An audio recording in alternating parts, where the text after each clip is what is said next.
오늘 우리 주시는 우리 하나님 말씀을 제가 읽겠습니다.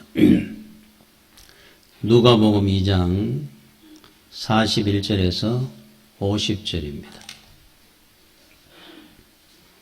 41절에서 50절. 그의 부모가 해마다 6월절이 되면 예루살렘으로 가더니 예수께서 12살 되었을 때에 그들이 이 절기의 관례를 따라 올라갔다가 그 날들을 마치고 돌아갈 때에 아이 예수는 예루살렘에 머무셨더라. 그 부모는 이를 알지 못하고 동행 중에 있는 줄로 생각하고 하룻길을 간 후 친족과 아는 자 중에서 찾되 만나지 못하며 찾으면서 예루살렘으로 돌아갔더니 사흘 후에 성전에서 만난 적 그가 선생들 중에 앉아서 그들에게 듣기도 하시며 묻기도 하시니 듣는 자가 다 그 지혜와 대답을 놀랍게 여기더라. 그의 부모가 보고 놀라며 그의 어머니는 이르되 아이야 어찌하여 우리에게 이렇게 하였느냐.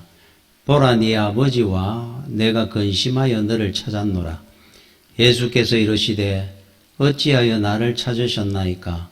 내가 내 아버지 집에 있어야 될 줄을 알지 못하셨나이까 하시니 그 부모가 그가 하신 말씀을 깨닫지 못하더라. 아멘. 오늘 우리 주시는 이 말씀의 주제는 성전은 내 아버지 집이다 하는 거예요. 이거는 우리 주님께서 독생자 예수 그리스도 성자 하나님이셨으만이 아니가 오늘 우리에게 주시는 똑같은 성전에 대한 개념입니다. 여러분들이 가져야 될 성전 개념이 성전은 그냥 교회나 하는 건물이 아니고 아버지 집입니다. 내 아버지 집, 하나님 아버지. 그래서 그런 마음으로 우리 부모님 집에 가듯이 그런 마음으로 교회를 인식해야 되고 사랑해야 됩니다. 그 아버지를 사랑하는 사람은 나타나는 현상이 여러 가지가 많겠죠. 뭐 헌신하고 생명을 걸어서라도 아깝지 아니하고 뭐 이런. 그러나 그 중에 하나가 성전을 사랑하는 겁니다. 하나님을 사랑하는 자는 성전을 사랑하게 되고 성전을 사랑하는 사람은 하나님을 사랑하는 증거입니다. 그 연세가 이래 많이 드신 목사님이 치매가 오셨어요. 치매가 와가지고 한 번씩 집을 나갔다가 길을 잃어버립니다. 5시간, 8시간 온 가족들이 딸이 아들이 막 찾고 걱정을 하고 그런데 꼭 저녁이든 뭐 5시간 지나고 8시간 지나서 보면은 교회 문 앞에 앉아 있든지 교회 성전의 의자에 누워 있든지 거기서 찾는다 그래요. 그러니까 평생을 교회 목회를 하다가 교회만 알고 집만 알고 살던 목사님이라서 치매가 왔는데도 교회를 찾아가더라 하는 이야기를 들었습니다. 내 아버지 집이니까. 그죠? 아무리 기억력이 떨어져도 발걸음이 교회를 향한다는 거예요. 그래서 하나님 앞에 여러분 사랑받은 사람들의 특징 중에 하나가 하나님을 지극히 사랑하는 겁니다. 그런 사람이 하나님을 사랑을 받아요. 그러면은 사랑받은 사람들, 그러니까 아브라함 같은 믿음의 조상이 된 그분은 자식보다 하나님을 더 사랑해가지고 아들을 번제로 하나님 앞에 드릴 정도로 뭐 지극히 사랑하는 겁니다. 그래서 하나님 앞에 사랑을 받았고 다윗이라든지. 그런데 특별히 이제 하나님을 사랑했던 다윗, 그러면은 성전을 굉장히 사랑했던 사람이에요. 하나님을 사랑했던 증거 중에 최고의 증거입니다. 여러분, 사랑이라는 것은 보고 싶어 하는 거고, 가까이 가고 싶어 하는 거, 이거 뭐 일반적으로 우리가 이해하는 사랑입니다. 그런데 그 중에 하나가 중요한 것이 하나 있는데, 사랑을 하면은 사랑하는 사람의 명예, 마음, 자존심을 지켜주는 겁니다. 내 남편이든 내 아내든, 그렇죠? 그것이 사랑의 증거 중에 하나입니다. 구리 반지를 사랑하는 마음으로 남편으로부터 받았는 아내가 있다면은 다이아몬드 반지보다 그 반지가 더 의미 깊고 귀한 겁니다. 남편의 마음이니까. 그걸 인정해 주는 것이 사랑이죠. 실제로 그 어느 판사님이 어떤 장로님이 신혼부부 결혼한 지 한 1, 2년 되는 부부의 이혼을 이분이 재판을 한 적이 있었는데 그 이유가 굉장히 단순했다 그래요. 5년을 서로 사귀다가 사랑하면서 결혼을 했습니다. 그런데 이제 사랑할 때 서로 간에 이제 반지를 서로 하나 만들었어요. 말 그대로 구리 반지입니다. 그냥. 그거를 이제 똑같이 만들어 가지고 서로 사랑하는 마음으로 나누었습니다. 뭐 돈이야 따지면 얼마나 합니다. 구리 반지 하나. 그래서 이제 결혼을 하게 됐는데 그 남편이 이제 그런 겁니다. 우리가 결혼 반지 따로 할 게 뭐 있겠느냐. 추억이고 5년 동안 참 서로 사귀면서 그렇게 우리가 지금 이렇게 좋아했던 거 그 추억도 간직할 겸 이 구리 반지 가지고 우리 결혼하자. 의미 있잖아요, 사실은. 뭐 다이아몬드 반지가 뭐 중요합니까?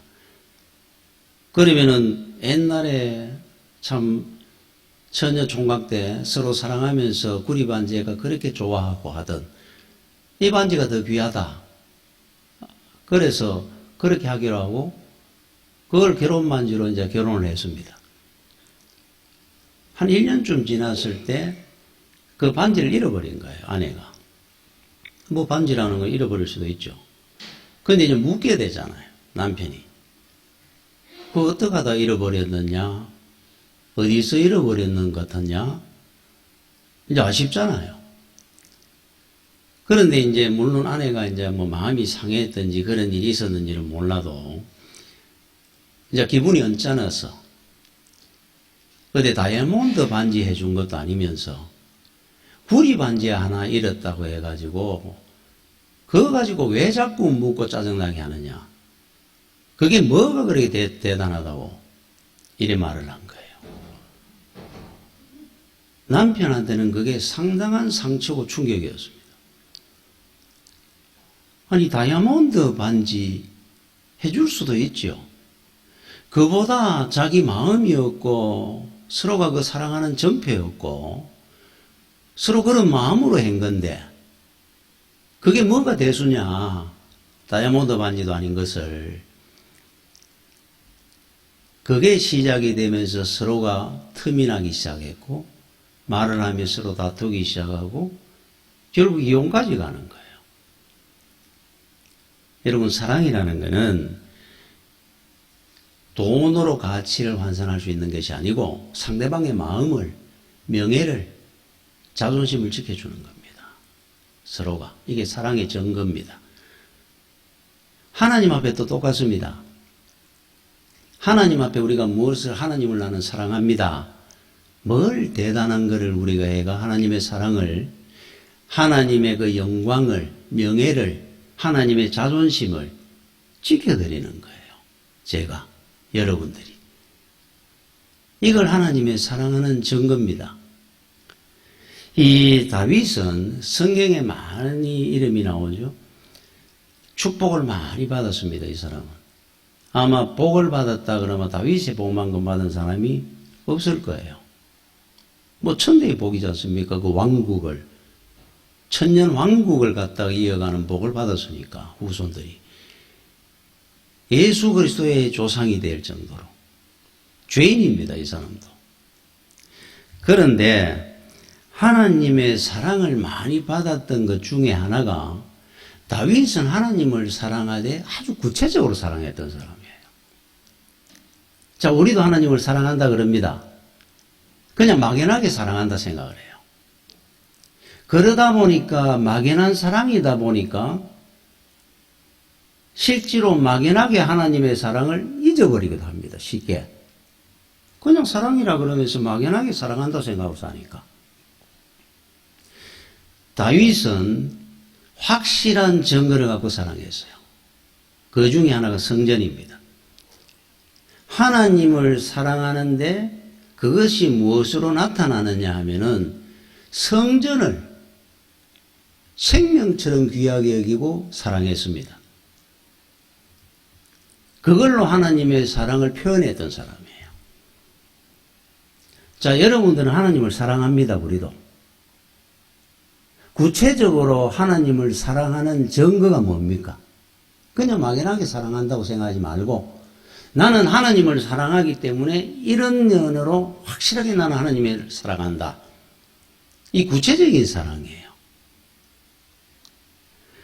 이 예를 들어가 다윗의 성전 사랑에 대해서 사무엘하 7장에 나오는데 거기 보면은 다윗은 궁궐을 지어가 왕권이 강화되고 안정이 됐어요.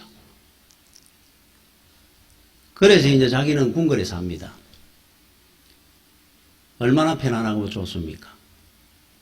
한 번은 궁궐을 위해서 거닐다가 보니까 성전이 눈에 보이는데 그 당시에 성전은 예루살렘 성전처럼 건물로 지어진 성전이 아니고 이스라엘 백성들이 출애굽에 나올 때처럼 장막 성전이었어요. 펄럭거리는 그 천막, 거기에 법궤가 있고 장막이 있는 그 성전을 보는 순간에 너무 죄스럽고 마음이 아픈 겁니다. 나는 이렇게 백향목 궁궐에 살면서 이렇게 편안하고 안락하게 살면서 성전은 저 장막 속에 두고 저 먼지투성이에 야 내가 이렇게 살아가지고 정말로 내가 하나님 앞에 은혜 받을 자격이 있느냐 마음이 아팠습니다. 그래서 나단 선지자를 불러가지고 내가 성전을 짓고 싶다. 내만 이렇게 편안하게 살 수는 없으니까 백향목 성전을 하나 지어드리고 그리고 나도 궁궐에 살고 싶습니다. 야 얼마나 귀한 마음입니까? 그래서 나단 선지자가 그럼 하나님 앞에 물어보겠습니다. 물어봤어요. 자, 하나님의 응답이 내가 언제 백향목 성전을 지어달라고 했었느냐? 그런데 다윗은 백향목 성전을 지으려고 하는구나. 너무 기쁜 표현입니다. 그러면서 내가 다윗에게 두 가지 복을 내가 주겠다 결정을 합니다. 하나님의 성전을 저렇게 하나님을 생각하며 사랑하니까 하나님께서 기뻐하시면서 두 가지 복을 내 허락해 주겠다 그랬어요. 그게 바로 사무엘하 7장 12절에서 14절까지. 자, 첫 번째 복. 내 수완이 차서 내 조상들과 함께 누울 때, 이제 네가 죽으면은 내가 네 몸에서 날 내 씨를 내 뒤에 세워 그의 나라를 견고하게 하리라. 네 후손들이 천년왕국을 이루도록 천대의 복을 내가 허락해 줄 것이다. 얼마나 기뻐하셨던지 천대의 복을 내가 주리라. 두 번째, 그는 내 이름을 위하여 집을 건축할 것이요 나는 그의 나라 왕위를 영원히 견고하게 하리라. 솔로몬입니다. 솔로몬에게 내 집을 짓게 할 것이다. 그러면서 중요한 내용이 하나 나와요. 자, 우리 자녀에 대한 복을 허락하시는데 나는 그에게 아버지가 되고 그는 내게 아들이 되리니 그가 만일 죄를 범하면 내가 사람의 매와 인생의 채찍으로 징계하려니와. 자, 이게 두 번째 복입니다. 천대의 복을 줄 것이다. 두 번째, 그는 내 아들이 될 것이고 나는 그의 아버지가 될 것이다. 우리한테 하시는 말씀이에요. 우리 자녀들에게 하는 말씀입니다. 만약에 그가 죄를 범하고 방탕하고 잘못된 길을 가면은 내 아들이니까 사람의 매와 인생의 채찍으로 내가 고치고 선한 사람으로 만들어낼 것이다. 간섭하시는 하나님. 이 복 이상의 복이 없습니다. 여러분, 우리 자녀들이, 여러분들도 마찬가지고, 우리가 잘못된 길을 갈 때 부모 말 듣습니까? 안 듣습니다. 누가 내 자식을 내 자식이라고 해서 부모 말을 귀하게 여기고 자기 삶을 고치겠습니까? 못합니다, 우리는. 하나님께서 복을 주시는 중에 하나가 내 자식을 하나님이 직접 매와 채찍으로 고쳐주겠다 그럽니다. 이게 두 가지 복 중에 하나입니다. 얼마나 귀한 복입니까? 솔로몬이 처첩을 1000명을 둡니다. 방탕하게 돼가지고. 만약에 하나님께서 매와 채찍으로 그를 안 다스렸더라면은 그도 사울왕처럼 아합왕처럼 비참하게 죽었을 겁니다. 다른 이유가 뭐였느냐, 차이가. 하나님께서 솔로몬을 때렸거든요. 깨달을 수 있도록. 그래서 훗날 솔로몬은 잠언을 쓰고 하나님 앞에 회개하고 전도서를 쓰면서 인생을 돌아보면서 하나님 앞에 영광 돌리는 완전히 달라지는 일이 있어야 됩니다. 우리 자식의 문제를 하나님께서 책임져 주겠다 그럽니다. 때렸어라도. 이거 굉장히 큰 복입니다. 성전을 지으려고 했던 다윗에게 준 하나님이 두 가지 복이었어요. 후손의 천대까지의 복. 때렸으라도 내가 인간을 만들어 줄 것이다. 내가 내 자식 못 키웁니다. 여러분들이 은혜 가운데 바르게 살면은 내 자녀가 잘못된 길 가는 거 하나님이 고치고 바르게 잡아줄 것이다. 야, 얼마나 큰 은혜고 복입니까? 마음이 안타까워도 우리 어떻게 할 수가 없잖아요. 여러분, 김동원 목사님이 기도 제목 중에 하나가 교회를 위한 기도, 성도들을 위한 기도 제목이 많겠죠. 그 중에 하나가 자식을 위한 기도 제목이 있다 그래요. 어떤 기도냐 하면은, 하나님, 내가 나이 들어 늙어막하게 될 때 자식 덕 보고 살게 해 주시옵소서. 김동호 목사님 기도 제목이라 그럽니다. 자식 덕 보고 살게 해 주십시오. 세상에 여러분 덕 볼 수 있는 최고의 덕이 뭔 줄 압니까? 물론 하나님 은혜는 첫 번째고, 이 세상에서 부모, 형제, 친척, 친구 그 덕 보는 거 그거 쉽지 않습니다. 내 자식 덕 보고 사는 사람이 제일 복 받은 사람입니다. 김동호 목사님은 경제적으로 어렵지 않습니다. 자기는 늘 넉넉하다 그럽니다. 풍족하죠, 이분은. 그래서 하나님 앞에 갔을 때 그게 제일 죄스럽다 했는 사람인데 뭘 자식 덕 보고 살겠어요. 근데 그렇게 늘 기도한답니다. 하나님, 내 나이 들거든 자식 덕 보고 살게 해주십시오. 이유가 있다 그래요. 첫 번째, 내 자식이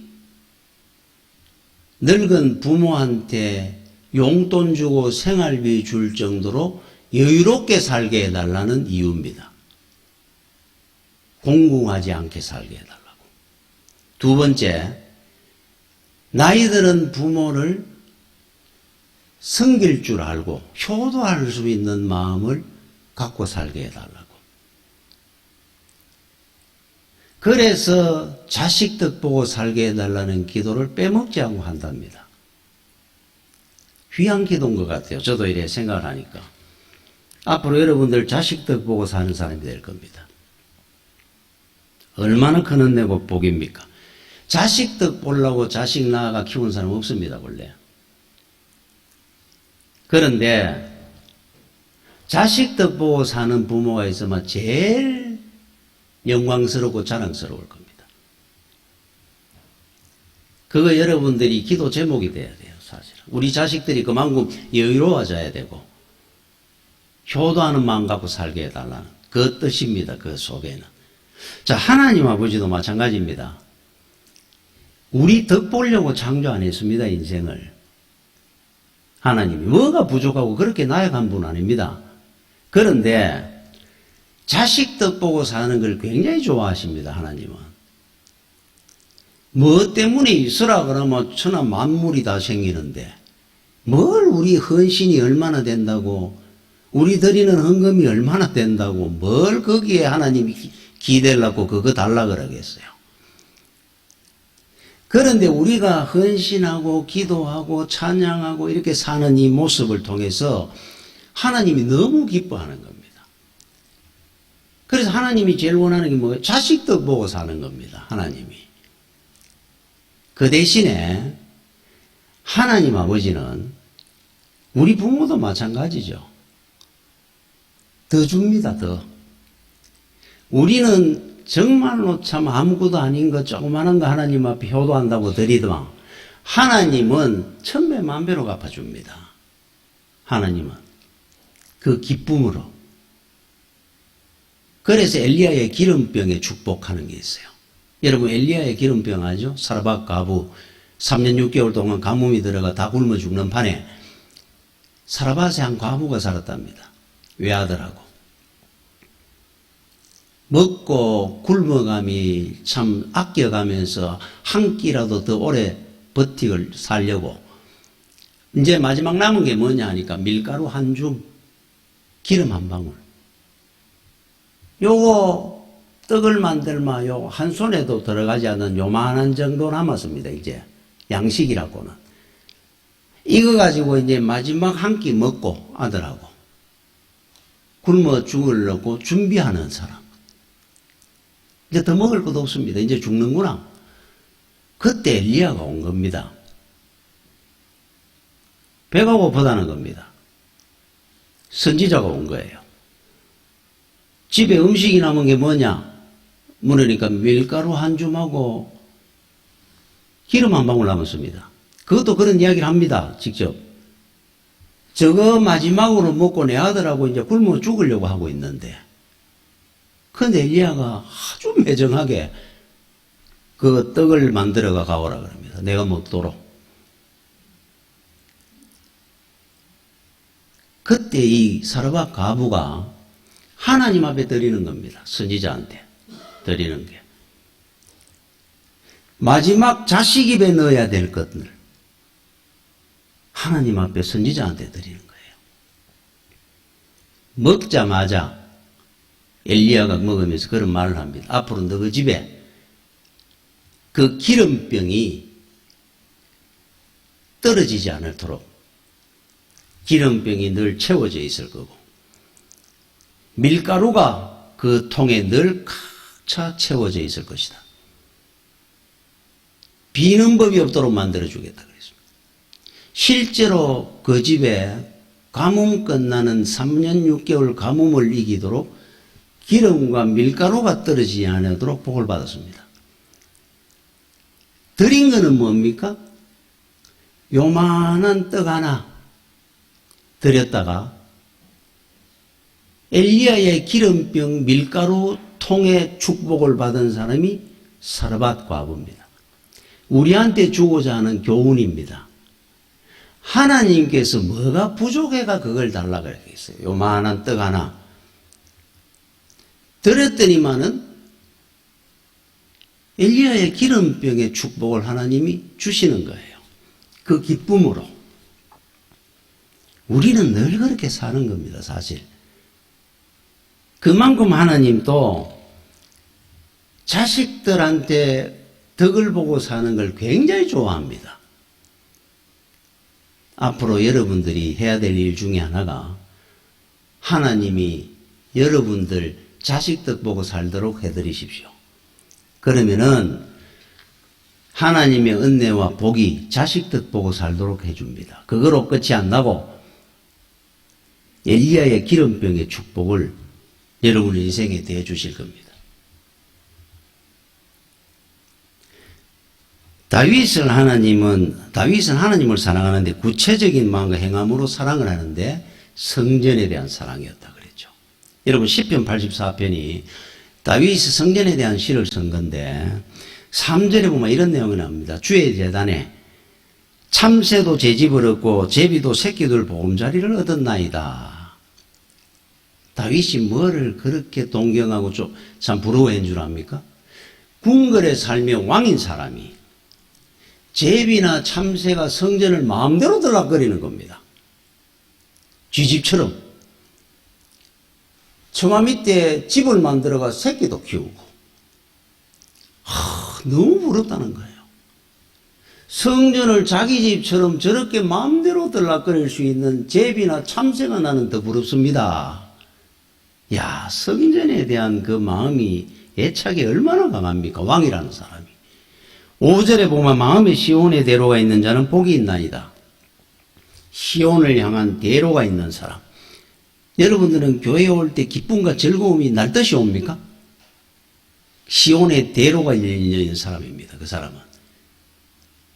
설악산 가고 친구들 모임에 가는 데는 그렇게 기쁨이 있고 뛰어가듯이 가면서 교회에 오는 것은 첩첩산중을 오는 것처럼 힘이 듭니까? 그건 복이 없는 사람이에요. 시온의 대로가 있어야 됩니다. 우리 마음에. 그러면서 4절에 주의 집에 사는 자들은 복이 있나니 그들이 항상 주를 찬송하리이다. 교회 오면은 즐겁고 교회에서 예배드리고 하나님을 찬송하고 이게 최고의 복이라고 가르칩니다. 이거를 알았던 사람이 다윗입니다. 여러분들도 성전을 이런 마음으로 다윗처럼 한번 사랑해 보십시오. 이게 하나님 사랑하는 겁니다, 사실은. 교회가 늘 그립고, 잠시 집에 있어도 늘 교회가 가고 싶고, 예배드리러 오는 것이 늘 기쁘고 감사하고, 이게 하나님 사랑하는 겁니다.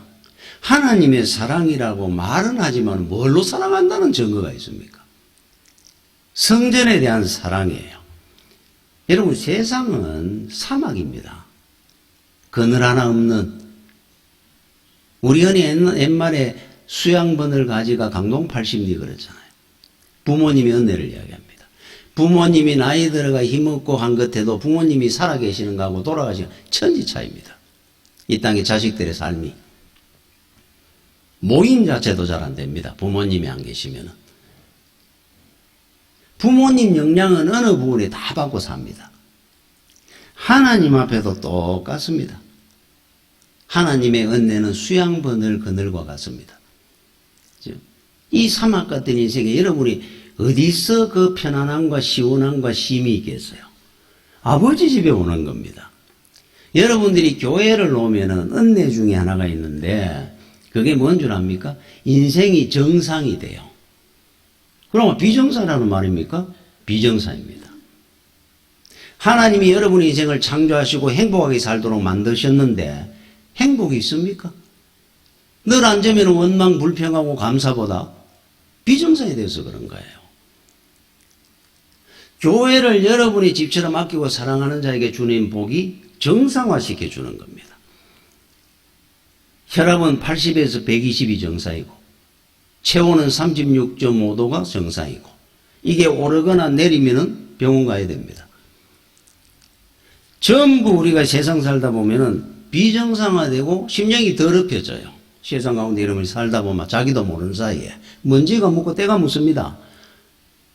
교회에 왔다가 가는 이게 정결함을 입는 겁니다. 여러분들이 눈에는 안 보일지 몰라도 있고 온 대로 그냥 가니까 영적으로 보면은 더러워진 그 심령들이 돌아가 깨끗하게 세마포에 보고 가는 겁니다.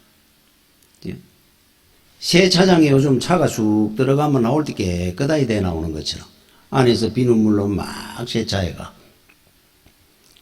교회에 한번 왔다 가는 것이 뭐가 그리 대단하냐 싶지만은 교회 여러분들이 거쳤다가 예배드리고 이래 가는 동안에 여러분의 심령이 깨끗함을 입습니다. 정결해지고 제자리가 되고 정상이 됩니다. 방탕하던 인생이 성실하게 되고, 불효하던 자식이 효도하게 되고, 불평원망하던 사람이 감사하게 되고, 이게 전부 정상이거든요. 원래는 하나님 우리 인생을 그렇게 만들었는데 세상 살아가면서 우리가 비정상이 된 겁니다. 전부.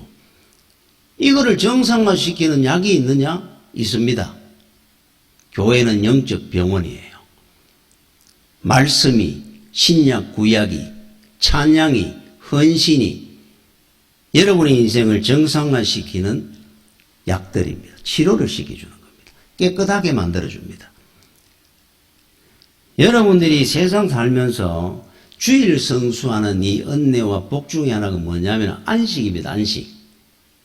안식. 평안함. 그런데 세상 가운데서 흔히 이런 생각을 합니다. 자, 5일을 6일을 세상에 바쁘게 살고 힘들게 살고 스트레스 받고 살고 그러면 주일을 하루는 편안하게 자고 쉬고 놀고 그래 하루 쉬어야지. 그래도 좀 이래 쉬고 또 다시 월요일부터 인생을 살지 이래 생각합니다. 교회 오는 사람들의 의미를 모릅니다. 그 사람들은. 우리는 주일날 되면 어떤 사람은 더 바쁩니다.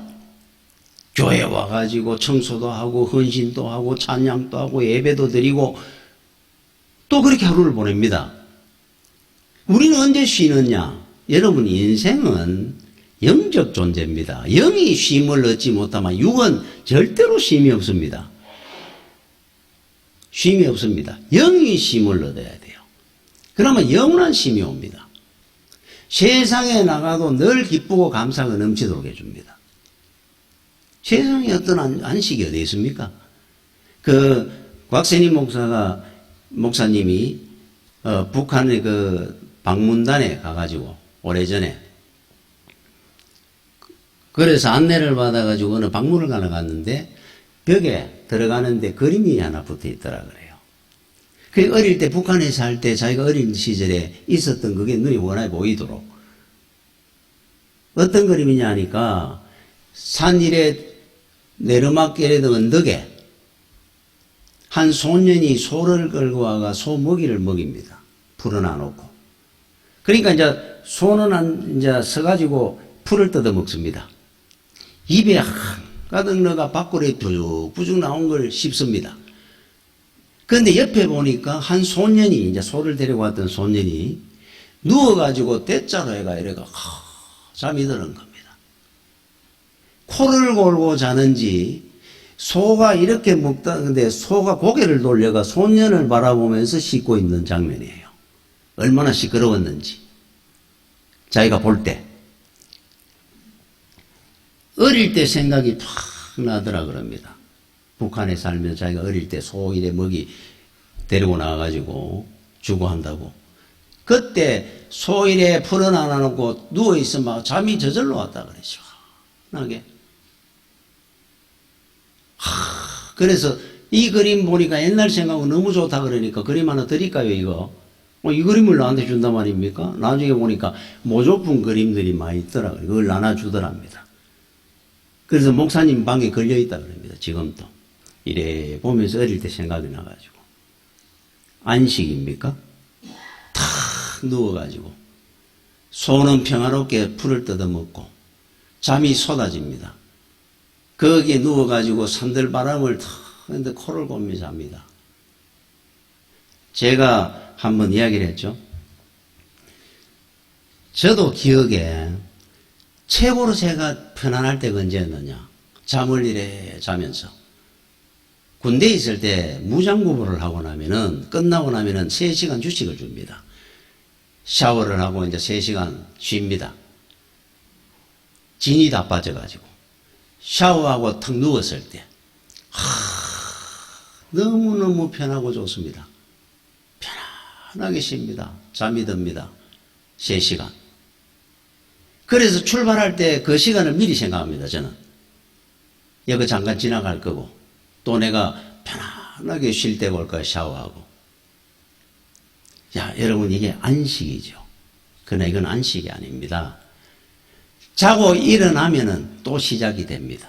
스트레스, 쫄병은 늘 쫄병입니다. 그죠? 여러분, 세상 살 때 문제는 늘 문제입니다. 하루 여러분들이 쉬고 자고 놀아보십시오. 놀 때도 평안함이 있습니까? 이거는 늘 머릿속에 있습니다. 문제는. 그 스트레스는. 이걸 갖고 사는 겁니다. 그게 무슨 안식이 있고 잠 한 번 푹 잔다고 그게 무슨 안식입니까? 안식인 것처럼 보이는 겁니다. 속이는 겁니다. 세상에는 안식이 없습니다. 주님 안에 진정한 안식이 있어요. 오늘 본문의 말씀에 보니까 우리 주님이 말씀을 합니다. 아버지 집에 있는 줄 왜 몰랐습니까? 아버지 집에 있는 것이 안식입니다. 여러분들이 주일날 교회 와서 예배드리고 찬송하고 헌신하고 이게 진정한 안식입니다. 인간은 영적 존재라서 육이 쉰다고 정신이 쉽니까? 세상은 똑같은 문제는 그대로 있는데 이거 다 이겨냅니다. 예배를 통해 가지고 성령의 충만함을 통해서 세상에 나가 보십시오. 문제는 그대로 있어도 문제 위에 있게 됩니다. 그게 안식입니다.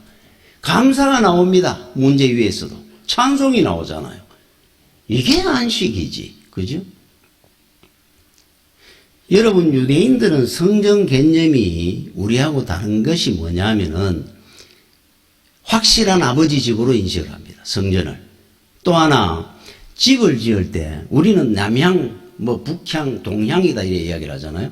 그래 남향집이 좋다 그러고 따뜻하고 방향을 가지고 이렇게 집을 짓습니다. 유대인들은 남향, 북향, 동향 없습니다. 예루살렘 성전 쪽으로 짓습니다. 그쪽으로 대문이 가고 집이 그쪽으로 서도록. 다릅니다, 이게 우리하고. 성전을 왜 향해서 짓느냐니까 성전을 통해 은혜와 복을 온다고 생각을 해요, 이 사람들은. 여러분, 성전에서 은혜를 받는 거예요. 집을 지어도 성전을 향해 짓고 기도를 해도 성전을 향해 기도합니다. 다니엘 보십시오. 자기 다락방에 올라가 문을 열어놓고 성전을 향해서 기도합니다. 그 사람들은. 성전 개념이 확실합니다.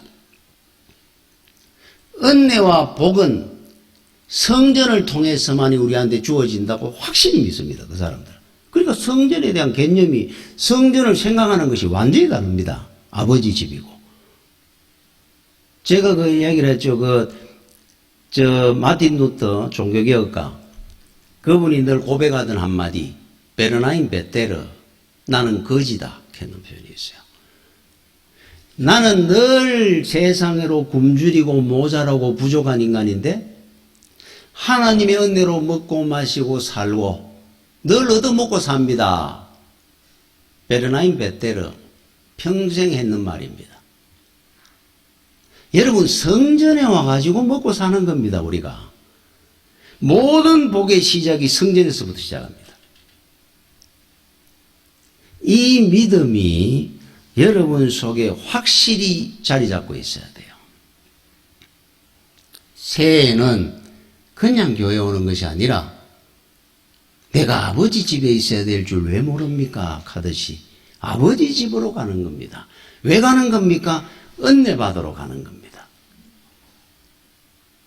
심령의 영의 양식을 먹으러 가는 겁니다. 성전에 배부르기 위해서 가는 겁니다. 복 받기 위해서 가는 겁니다. 능력을 받기 위해서 가는 겁니다. 안식을 누리기 위해서 가는 겁니다. 모든 것이 성전을 통해 하나님이 복을 주시는 겁니다. 성전을 사랑해야 돼요. 여러분, 그 피카소의 작품 중에 황소몰이 작품이 있잖아요. 값으로 못 칠 정도로 걸작품입니다. 수천억, 얼마 하는지도 모릅니다. 그런데 이 황소몰이라고는 이 작품의 소재가 뭐냐 하면은 우리가 쓰레기통에 버려지는 폐기물, 예를 들어가 앞바퀴가 떨어져 나가는 자전거, 다리가 부서진 의자, 빈병, 그 다음에 찌그러진 나팔, 수지까지 쓰레기장의 폐기물입니다. 어떤 거는 돈 주고 처리해야 되는 폐기물들이에요. 그게 피카소의 손에 들어가니까 대화가의 손에 잡히니까 위대한 걸작품이 된 겁니다. 누가 그걸 눈여겨봤겠습니까? 아무것도 아닌 쓰레기인데. 위대한 걸작품이 되는 황소몰이라는 작품입니다. 우리가 어떤 존재입니까? 빈병 같은 인생이 쓰레기장에 버려진 자전거, 다리 부러진 의자, 찌그러진 나팔 같은 우리 존재인데 이렇게라도 은혜받고 쓰임받고 도구가 되어 사는 이 능력과 은혜가 어디서 왔다고 생각합니까? 하나님의 손에 들림받을 때 나는 아무것도 아닌 존재인데도 엘리사도 그랬고 다윗도 그랬고 아브라함도 그랬고 위대한 주의 종들이 된 겁니다. 김익도 목사님, 손양은 목사님, 우리라는 존재는 버려진 폐기물들입니다. 사실 하나님의 손에 들림 받으니까 위대한 걸작품으로 하나님은 만들어 쓰시는 거예요. 피카소의 손에만 걸려도 그러는데 그걸 어디서 받는 겁니까? 성전에서. 여러분이 은혜 가운데 누리고 받는 은혜와 복입니다. 여러분들은 하나님을 사랑합니다. 앞으로 그러나 다윗처럼 구체적으로 사랑하십시오. 무엇으로 사랑이 증거됩니까? 성전 사랑하는 걸로 하나님의 사랑이 증거될 겁니다.